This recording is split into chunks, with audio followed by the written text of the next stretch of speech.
Little like last season, anything Liverpool can do, Manchester City can do better. City with a 5-0 win away against West Ham. And Stevie, what really struck me about this game is that City weren't at their best. Well, it seems kind of strange to say, well, they did enough, because 5-0 is an incredible win at any level, but they really looked as though at all times they were in total control. They were just every now and again, they'd move through the gears, and then of course in the second half, full throttle, finish the game off. And again, you know, from watching Liverpool, from watching City, it's going to be same again. And let's be honest, that's what we want. We want to see teams playing well, scoring goals, making chances. That's what we want to see. That's why we watch football. So, I love it. There is a concern, isn't there, that it's becoming like a few years ago in La Liga. Real Madrid and Barcelona would just thrash everyone. I remember us in discussions here going, that would never happen in England. Teams wouldn't roll over like they do in Spain. We're seeing it now. We saw it with Norwich yesterday. We saw it at West Ham today. We're going to see it continuously through this season as we did last year, haven't we? In that this is now a two-horse race where that gap is getting much, much bigger. Yeah, and I think that's credit to the teams and more to the point, the managers. Listen, in the English football, much like most of the big leagues around Europe, is you have different leagues within the leagues in a way. Teams fighting for the top 4, top 6 or whatever it is, and those battling against relegation. And now you have two teams who are just so far better than everybody else that you do get days like this. Or that being said, and as much money as both these clubs have spent in the past, by their own standards, relatively quiet this summer. Yet still you see how good they are, how good their foundations are, how deep their squads are, and I think particularly in the case of these two, how good the managers are. And that is a big difference between them and everybody else. I've changed my tune on that. I definitely was the brigade of, you know, looking at Spain and thinking teams roll over. I'm actually now in the camp of you're demoralising the opposition. And that's why it looks to some as though maybe the effort's not quite there. But it's not. You've basically physically and mentally demoralised them. And so they just want to get off the field and you see the game through. That's where I've gone from. I've definitely gone from the overrun camp to not bother, not put the effort in, to, you know what, this is all about, in this game, this is all about Man City. Something we talked about before we came on air, Pep keeping everyone happy. Incredible. How does he do it? Do you know what? I wish I knew I wouldn't be sat here.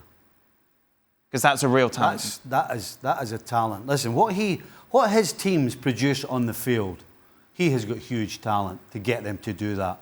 Not just every now and again, but every single time they step on the field, their level of consistency is through the roof.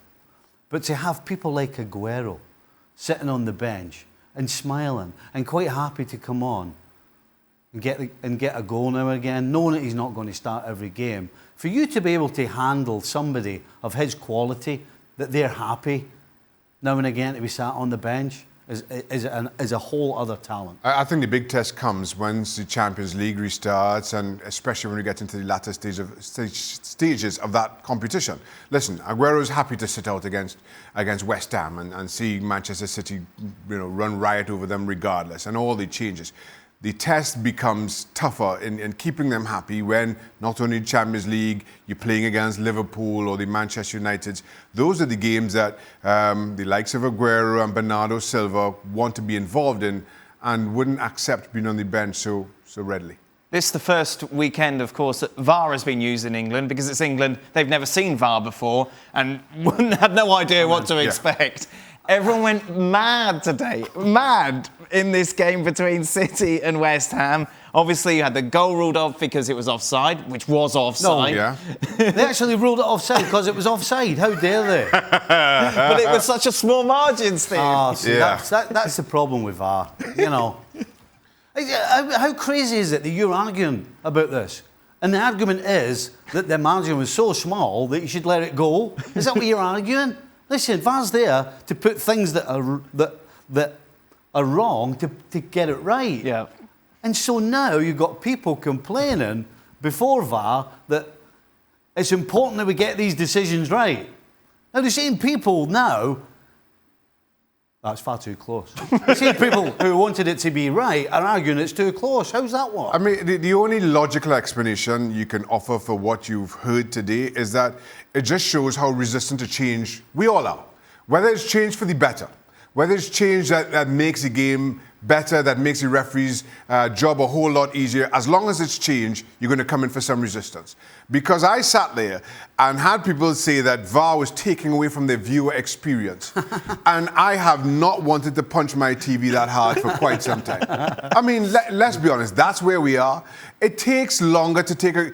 If you're 1-0 up at the end of a game, the goalkeeper, I guarantee you, will take longer to take a goal kick than it took for VAR to make some of those decisions. Yet we're sitting here trying to mount a credible argument as to that taking away from our experience as viewers. Ridiculous. And it seems so much more efficient than we've seen in other leagues because you haven't got the referee going over the TV. Everything's communicated through the headset. And that's one day. Mm-hmm. I mean, we're talking one day, and it's, you know... Talking one game! Yeah, and you know it's going to be better, so what?